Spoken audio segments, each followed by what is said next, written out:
welcome to this final session of the battle today. We're going to end on a high with a really interesting debate. My name is Ella Whelan. I'm the co-convener of this festival along with Alistair Donald. And really looking forward to chairing this session, Identity Politics and the Rise of Ethnic Conflict. Looking forward to it because we had, I have to be honest with you, a lot of our blurbs and sort of session meetings where we're cooking up the programme. We were sort of continuously hovering, skirting around this idea that we had to do something in relation to this topic, but lots of rows about what we were going to call it, how we were going to frame it.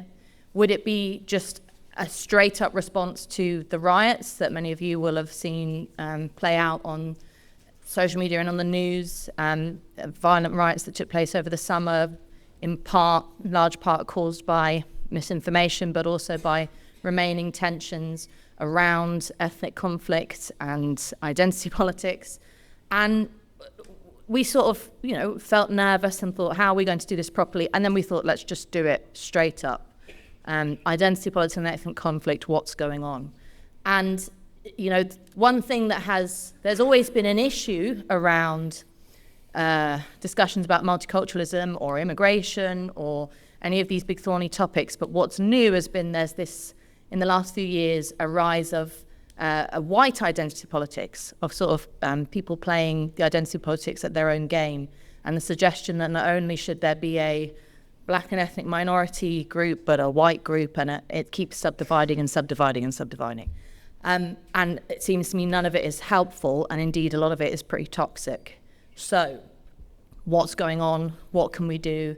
Is this a big problem, or is there something else going on? And I'm really delighted that we've got an expert panel to help us navigate this topic and pick it apart and give us their thoughts. I'm going to introduce them very briefly. They've got illustrious bios on our website, so do look them up, or even better, talk to them at the drinks, which are happening after this over in 55 Broadway. But by way of short introduction in the order in which they're speaking, first I have Kunle Olilade, who's here on the end of the table next to me, who is the director of Voice for Change England. He's the author of A New Era of Trust, Politics, Race and Civil Society, and he was a co-opted commissioner in the Commission of Race and Ethnic Disparities, so somebody who's been thinking and working and talking about this issue for some time. Next I have Dr. Rakib Hassan, who's sat here next to me on my left. Rakib is an author. He's the author of Beyond Grievance, What the Left Gets Wrong About Ethnic Minorities, which is a brilliant book. He's also the author of a new report out by Policy Exchange, which I had the privilege of giving to him for the first time. He hadn't seen it before on our bookstall, and that's very exciting. I actually think all the copies are gone, but you can have a look over his shoulder at his copy at the drinks. So welcome, Rakib. Next, we have Khadija Khan, who sat next to me here in blue. Khadija is a journalist and a broadcaster and editor of A Further Inquiry. She's a co-host of A Further Inquiry podcast, and again, somebody who's been really thinking and speaking about this publicly on media as well, about this issue, and very interested in it. Next, we have Charlie Peters, who's sat there next to Rakib. Charlie is the GB News national reporter and focused on issues around crime. He's done a lot of work in relation to investigative journalism about grooming gangs, and has broke quite a lot of the stories around that, done some very interesting interviews for GB News. So if you haven't seen or heard his work, do look him up online. And then last but not least, we have at the end of the table there James Hartfield.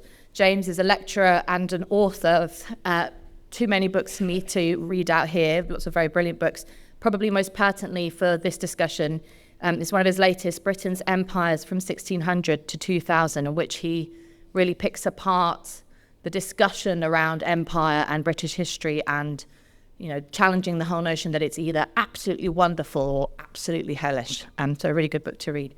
So our speakers are going to have 5 to 6 minutes. I'm going to be very strict with them, and then we're going to come out to the audience for rounds of questions and comments and all the rest of it. So without further ado, can we welcome our panel and Kunle?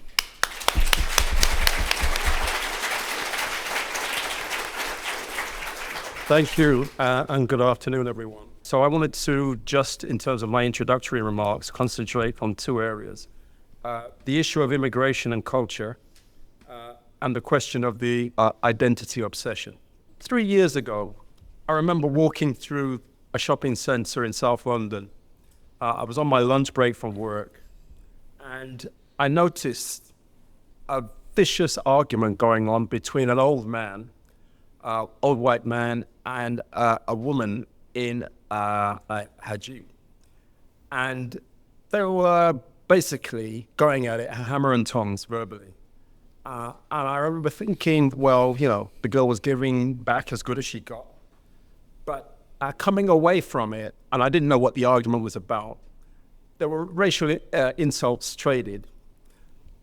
But I began to realize that when we're looking at the question of immigration, the whole focus in terms of the media has been very much looking at a numbers game. Looking at how immigration can either be reduced or its failure to reduce it and the increases. But I think that the cultural dimension to the question of immigration is equally important. And it's something that is interesting that on the right is quite sharp on this issue. But on the left, we hear very little about the nature of change in local communities, in cities, and the impact of cultural difference. And I think that in terms of looking at this debate in relation to identity and its significance, for me, the emergence of diversity strategies and the elevation of identities is really something that it's quite logical that if you're left outside the camp of the various identities that are being championed, that your solution in terms of getting attention, acquiring resources, should be to recast yourself as an identity that is worthy of attention. So for me, what blew up around the riots is no surprise. And I think that the discussion about the recasting of particularly the white working class as an ethnic group within itself in need of support and attention is something that has been floated around for some time. I don't think that it's a solution, obviously, to the problems faced by the white working class. But I also don't feel that in terms of the notion of diversity and its ability to resolve social problems, it has the evidence of its elevation seems to suggest that focus on people's differences has not been a profitable exercise in terms of generating social coherence. The identity obsession hit me more recently going to a meeting in Brussels of equality heads when I was given my lanyard. My lanyard had my pronouns on it.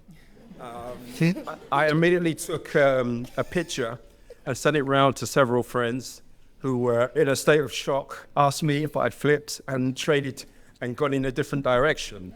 But my point is that I found it quite interesting reading some of the papers that were suggested for this session in the way that identity is first presented as an opportunity to recognize people's differences, but the conclusion of it seems to end with actually somebody else deciding which box to put you in. So my kind of I've got to get this right.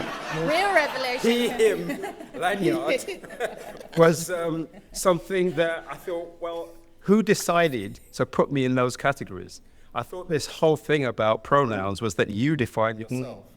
So I was quite taken aback at this, but it did kind of make me think about the suggestion that where we end up with this stuff is in some kind of post-Victorian anthropological kind of eugenics situation where the whole notion of social categorization seems to be really, really important in modern contemporary society. I think that throws up a challenge for those of us that really believe in freedom, but also those of us that believe that where discrimination and inequality exists, it should be challenged. So for me, the question of identity, I really agree with some of the stuff that's been put out in terms of commission reports. As Ella's indicated, I was part of the work around CRED. But I still feel we have some way to go in terms of winning the argument. And there's more to be said on this, but I look forward to hearing from colleagues on the panel and the debate from the audience. Thank you very much, Khalid.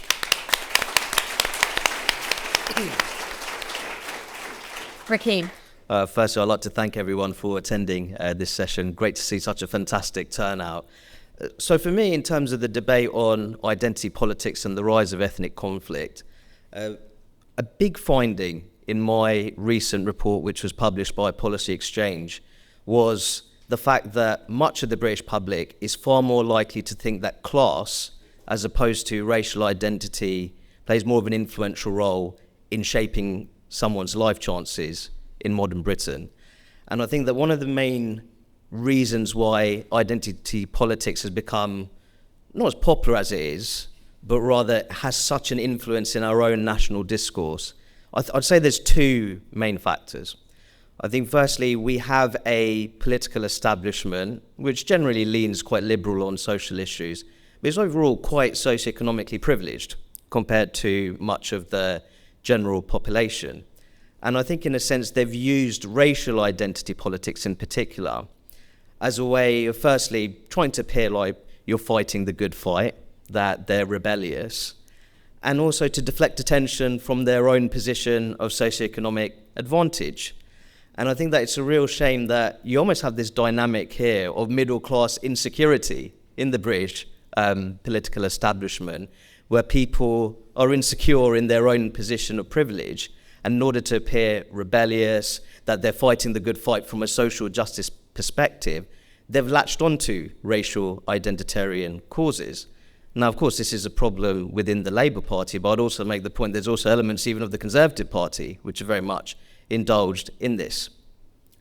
And secondly, I think that there's certain conservative values which I hold very dearly: personal responsibility, individual initiative, civic duty. I think that in many circles they've gone increasingly out of fashion. And I think that one of the most important things to do in life, hopefully not on a regular basis, but when it's required, is to take accountability and responsibility for your own failures. Now, that's not to say that all of our systems work absolutely perfectly in Britain, absolutely not, and there's certainly more work to be done in terms of strengthening equality of opportunity. That's something I'm going to come on to very shortly. But I do think that taking personal responsibility when things don't quite go according to plan, I think that at times a serious period of introspection is needed. But I think, unfortunately, with those conservative values appearing increasingly unfashionable, there's been a growing tendency essentially to blame the system for one's shortcomings or disappointments in their own lives. And I think that is a problem. In terms of equality of opportunity, in my view, if you look at the UK, especially compared to major EU member states such as France, Germany, the Netherlands, I think that we compare very favourably when it comes to providing anti-discrimination protections on the grounds of race, ethnicity, and religion. But we're also an international hotspot when it comes to forms of family breakdown, intergenerational disconnection. And these do play very important roles in terms of shaping life chances and also influencing young people's personal development. And I think something that gets completely missed is the fact that along with those class-based barriers, which can impact on access to high-quality schooling, but also very positive character-building initiatives, culturally enriching opportunities, we are one of the most interregionally unequal countries in the industrialized world. And I think that is a very serious problem. I was quite happy to see levelling up, who used to be a central part of conservative national political discourse, but not much was truly done on that front. And it became increasingly lost in the national political agenda. So I think that in terms of equality of opportunity, of course, you want to stamp out racial discrimination wherever it is found. But I think if you want to talk about genuinely strengthening equality of opportunity, that classic British promise, I think that especially elements of the left, they have to rediscover their willingness to engage with class and socioeconomic inequalities. But crucially, we have to acknowledge the fact that we are a very regionally unequal country, and that needs to be significantly improved upon. Otherwise, when it comes to identity politics, we are really being distracted here if we're focusing this much on racial identity politics, because I think, in my view, there are other factors which are far more influential and powerful when it comes to shaping life chances in modern Britain. Thank you.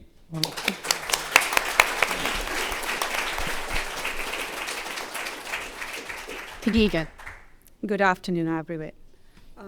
It is true that the discussions and narratives pertaining to identity politics and multiculturalism, they have developed into some sort of cult and dogmas. Everyone who dares to question or criticize these fanatical viewpoints is branded as racist, far-right, or Islamophobic. And it is also a tragedy that we are still debating whether a discussion on such important matters is possible in modern-day Britain, where ideals of enlightenment, such as democracy, tolerance of opposing views, diversity of opinion, and secularism are not only upheld, but also embraced in their entirety. Historically, identity politics has played an important role in advancing civil rights. But what we see now is some sort of fractured, flawed, and toxic form of identity politics, which is exclusivist, reactionary, cultish, illiberal, intolerant, sectarian, and claims to be inflexible, rigid, immutable, and stubborn. Another lamentable aspect of this current predicament is that people who have long been supportive of liberal values, they feel compelled to abandon them due to the extreme woke beliefs which have embedded in the left. It's a sad reality, but I think we have to come to terms with that. The unrelenting demands for conformity and draconian cancel culture of the woke left, I think this has pushed people towards more divisive and toxic ideologies. That being said, still it is highly disingenuous to lay all the blame of all the ills of our society at the door of misguided liberal fringe. The rise of religious sectarianism is also very much important in today's scenario, especially political scenario, when we talk about identity politics. Therefore, the criticism, as we see that any criticism on religious belief has been framed with the accusation of victimization and discrimination against religious people, and deliberate attempts have been made to silence people and to use British laws pertaining to religious freedom as leverage to force people and institutions into silence and into compliance. In short, religious identity and political grievance has been used to subvert British democratic values.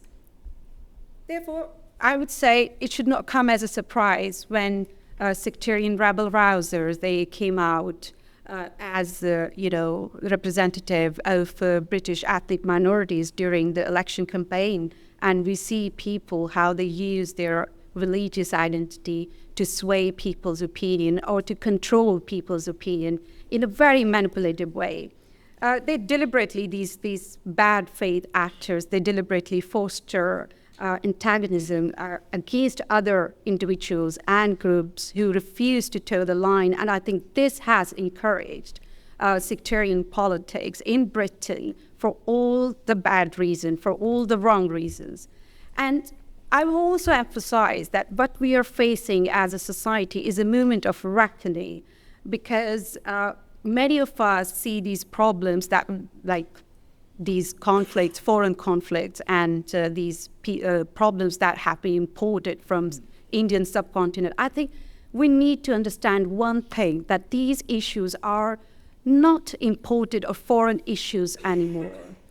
A barrage of divisive, hateful, and vile propaganda is generated, disseminated, it is promoted, amplified, and it is manifested in the actions of people here in this country. These problems have taken root in British society, and we need to look at this problem as such, instead of just avoiding responsibility and accountability by saying that these are foreign issues and foreign conflict. We need to understand that there are people here in this society, second and third generation. I would not call them immigration, as my friend suggested, they are Brits. So these are the people who are very much, attached to their identities, and these are tribal identities, and they want to push that narrative into political social discourse.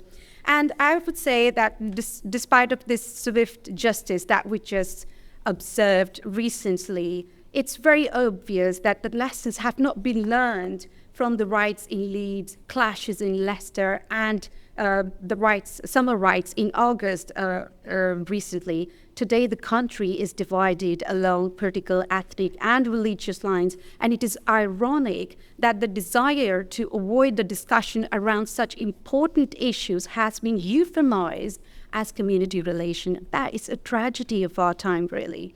And sadly, I would say turning a blind eye to people's legitimate concerns will only give more opportunities to the far right and Islamists to manipulate people and pursue their own horrific ends.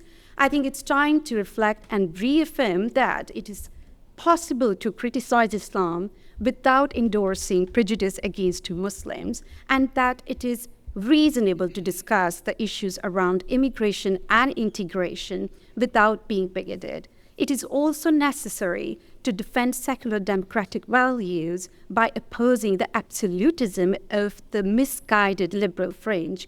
And if the peaceful coexistence that has characterized British cultural diversity at its best is to survive, we urgently need to stop apologizing for the humane, secular, democratic values we as a society stand for. Thank you.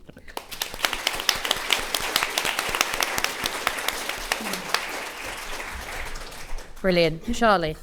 Good evening. There is quite a lot of ethnic conflict in Britain. You've heard some of the examples already about recent riots across the country. Also a year prior in Leicester, different communities there were quarrelling over foreign issues not related to this country's history, its traditions. There are even smaller examples where this stuff occurs. I was taking a bus to Camberwell last year. It was stopped because there was a running knife fight in the road, and it transpired half an hour later that it was over a dispute between two rival nations in the Horn of Africa. And I had absolutely no idea what that was about. It certainly delayed my commute, and that was deeply upsetting. But that shouldn't happen, right? That shouldn't happen in London. And that's not, I don't think, what the Brexit movement had in mind when they thought of global Britain was importing the ethnic conflicts of the world to the streets of our capital. This title of this debate is Identity Politics and Ethnic Conflict. And I think it's very important to stress that they are two different things, but the latter is, I think, motivated or supported by the Trojan horse of the former. There is so much ethnic conflict because identity politics allows it to seep into wider political culture. And the key vignette I have for this, I think, is there was a local election in Leeds last year. A Green candidate called Mothin Ali won the seat. And the footage was joked about at the time, but it was actually foreboding for what happened later that year. But there's a white woman clapping, very happy. I imagine she secured some ginormous political victory for tackling greenhouse gases. And then the Palestine flag appears in front of her, and a swarm of men appear, and Mothin Ali and his friends are clapping, and they start shouting, "We will not be silenced. This is for Gaza. This is for Palestine." Now that is political sectarian voting on ethnic lines, co-opting a political movement in this country for an external foreign issue. That's really troubling. And personally, I've always associated local government with like inns and potholes, not Palestine. I mean, it's just a personal view. I know these are increasingly, straying political times. And during the election that we just had, there was certainly a trend that I noticed and reported on quite a lot, which was about different forms of sectarian politics suddenly appearing. Other people wanting to get into this sort of pro-Palestine act. There was the group Hindus for Democracy. They put forward a Hindu manifesto, which several Tory candidates in particular signed up for. There was also a Sikh manifesto, a Jewish manifesto, all put up by fairly opaque groups behind them in a lot of scenarios. The Tories made one gain in the general election just gone. It was Leicester East. The candidate was a Hindu. They signed the Hindu manifesto. The seat had a significant Hindu voting bloc that went behind it. The only Tory gain. I think the only Tory gain of that election was through ethnic conflict. It was a pro-India win. Don't talk about this. I think it's really fascinating. The Sikh manifesto, I mean, I'll just read a line from it. I had a great joy reading through all 30 pages. The Federation behind the Sikh manifesto accused conservative politicians of appalling xenophobic and unacceptable actions towards Sikhs and the deliberate demonization of Sikhs to appease the Indian government. The next day, I saw Theresa May photographed with it, with the new Tory candidate for her seat, even though this manifesto was so visibly and deliberately anti-Tory. It was saying that Tories were a racist party. Tory candidates felt the need to sign up for it and show their allegiance to this document, because if they didn't, they weren't going to get elected. That is ethnic conflict in politics in Britain. Again, I don't think it's discussed widely enough. So I've said that identity politics is the Trojan horse through which much of this ethnic conflict comes in. It's the people not wanting to criticize it, people giving special allowances for minority groups and they can act in different ways. That's all, I think, quite a racist perspective that people have. They look down as a bigotry of low expectations. But there's another troubling aspect behind this, and I've kind of alluded to it a few times, which is the amount of silence on these issues, that people don't want to talk about these issues. People don't want to talk about the Hindu manifesto, the Sikh manifesto, other such political acts which are explicitly foreign and not in the interests of Britain when they're put forward. So how do we get around that? Well, we do need to talk about it. We do need to report on these issues. We do need to go into communities that are affected by this. And the key experience I've had, which reminds me of this all the time, is that when I was in Liverpool Crown Court early this year for the charging of a teenager who the CPS says is behind the Southport attacks, there was a lull between moving him from the youth court to the Crown Court, and then, all the hacks and reporters were sat around chatting. And I don't like to criticize my colleagues in the media, but they were asking, why is there so much rioting in all these places? And one person said, well, what have they got to be angry about in Hartlepool? I'm not going to say who said that, obviously, because they're not here to defend themselves, but they're pretty well known. And a few months earlier, we'd finally learnt that a man had been convicted of terrorism for an asylum seeker from Morocco who'd walked out of his accommodation, stabbed a pensioner in the neck and killed him. There's quite a lot to be angry about in Hartlepool. And that reporter didn't know about that incident. I took the great pleasure in explaining it to them. Is worrying, is really worrying. So until we get rid of the identity politics Trojan horse and the silence around these issues, we are going to see more ethnic conflict in Britain. It's not inevitable, but we can change it. Thank you. Thank you, Charlie.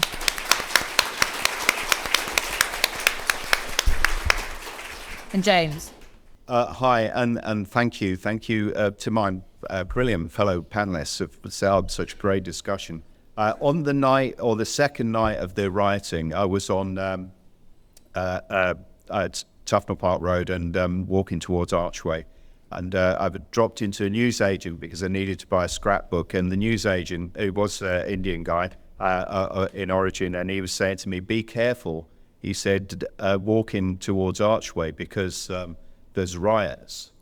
And for a moment I thought, I'm alarmed, there's riots. And then I thought, as I was leaving the shop, I thought, well, in Archway, are you joking?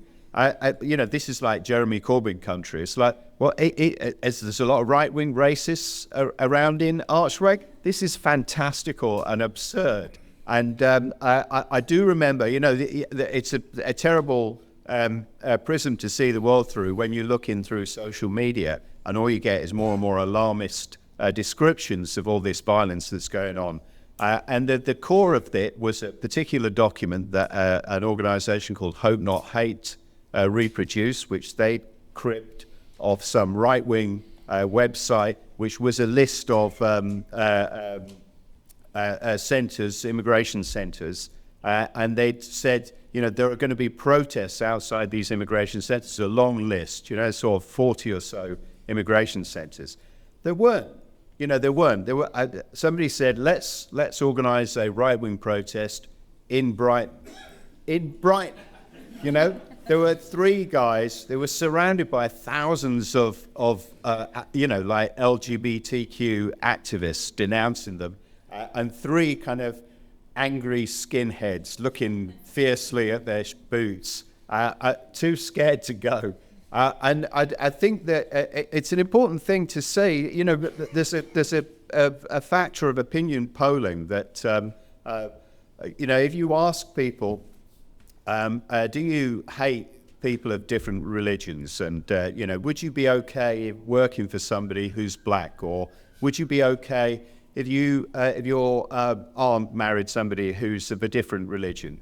All people in Britain consistently have become more and more liberal on those questions over years. So it was only about around the time of the Brexit referendum, people started to answer the question, are you more positive about immigration or more negative? And they first time said more positive. So people, when they're asked themselves, their vision of themselves is they want to be liberal. They want to be embracing, open, non-racist. But then, if you ask the other question, is, are you optimistic about the state of race relations in this country? And what you get is a reversal, because everybody thinks everybody else is like a racist sectarian. And this, I think, is our basic dilemma, is that we ourselves, largely, most people in Britain, have a liberal view. They themselves don't want to be discriminatory, they don't want to be racist, they don't want to see other people as villains, they want to look at the best in people. But when they look at other people, they think, but they are all racists. And I think that was the kind of problem of the riots, is that when you looked at the actual rioting, which was terrible, the burning of a hostel, that was a shocking, awful thing. But it was really exceptional. There was perhaps 2,000 people were actively involved in the actual protests, and perhaps about 40 people that attacked any kind of hostel or anything else. But we, looking on at this, we convinced ourselves that our government was out there, they were going to do something about it, that we were on the cusp of some kind of 1935 Nazi uprising. And we believed that because we had the worst possible perception of our fellow citizens, namely that they're all racist and they all hate each other. But yet when you ask us, we say, no, of course I don't hate my neighbor. I love my neighbor. He's my friend. He's my fellow citizen. I think it's really important to say, that people talk about white identity. And, I, as a representative of white privilege on the panel, I want to say... I want to say, I don't think of it as it's not a privilege. I think being a citizen in the United Kingdom in the 21st century is a blessing. I want to say it's a blessing. It's a valuable thing that we should cherish. I want to share it, because it is a valuable thing I want to cherish. I also want to defend it. I don't think that we should abandon and wreck these civilization that we've made. I think it's valuable. It's done some terrible things. I'm a historian. I understand all that. But also the trust in your neighbors is so valuable. The belief that you can get along is so valuable. And this is something that absolutely we should defend. Heraclitus, he said it, defend the law as you would the city wall. And we should defend our British civilization. We should defend its liberalism and its welcoming embrace of people from all parts of the world because it's a good thing.